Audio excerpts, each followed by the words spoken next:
जी अस्सलामु अलैकुम वरहमतुल्लाहि वबरकातुह। एक साथी ने कुर्बानी से मुताल्लिक सवाल पूछा है कि कुर्बानी एक मुक़द्दस अमल है।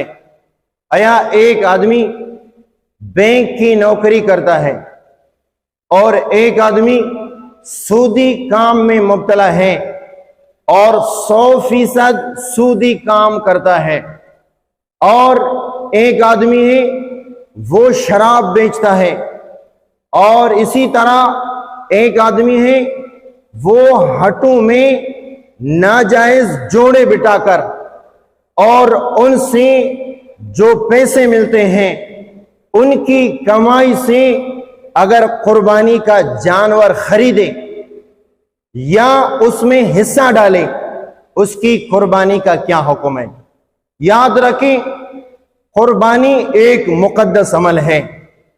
कुर्बानी की निस्बत हजरत इब्राहीम अलैहिस्सलाम से है, और इब्राहीम अलैहिस्सलाम तौहीद परस्तों के बाप हैं।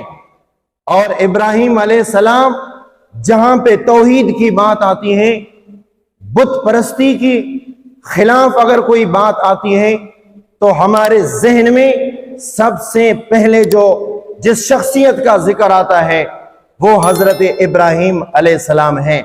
याद रखें, इब्राहीम अलैहिस्सलाम अंबिया में मुक़द्दस, तो इब्राहीम अलैहिस्सलाम का अमल यानी कुर्बानी का अमल वो भी मुक़द्दस है। और मुक़द्दस अमल के लिए कमाई भी मुक़द्दस होनी चाहिए, पैसा भी मुक़द्दस होना चाहिए, रकम भी मुक़द्दस होनी चाहिए।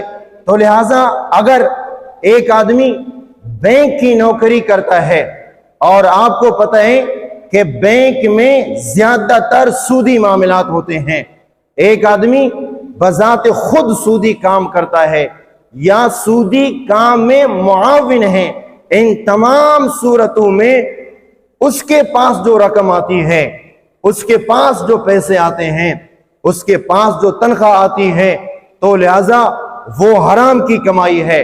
चाहे बैंक मुलाजिम हो, चाहे रिश्वत का काम करने वाला हो, या कोई भी चौकीदार हो जो हट्स वगैरह में काम करता हो लेकिन गलत तरीके से, नाजायज तरीके से पैसा कमाता हो।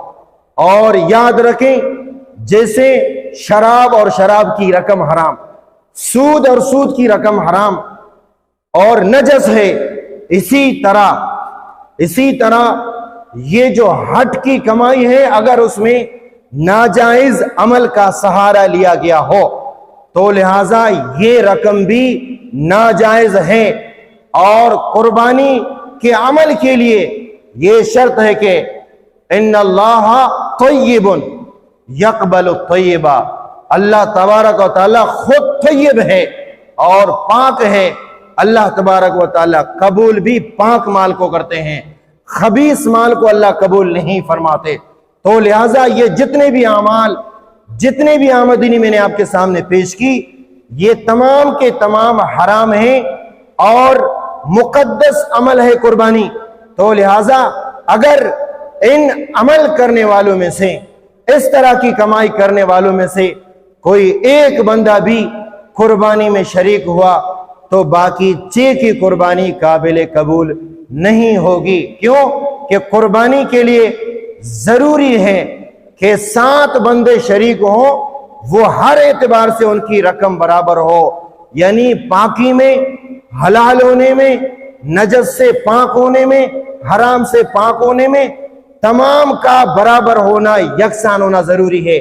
6 की कमाई हलाल है, सूद से, रिश्वत से, हराम खोरी से, नजासत से और इस तरह के 2 नंबरी तरीके से पैसा कमाने से, अगर बाकी 6 का रास्ता पाक हो, साफ हो, लेकिन अगर एक बंदा ऐसा है जो इन तमाम उमूर में मुलव्विस हो, तो इस एक की खराबी की वजह से बाकी 6 की कुर्बानी काबिल कबूल नहीं होगी। अल्लाह तबारक व तआला हम सब मुसलमानों को इससे हिफाजत फरमाए।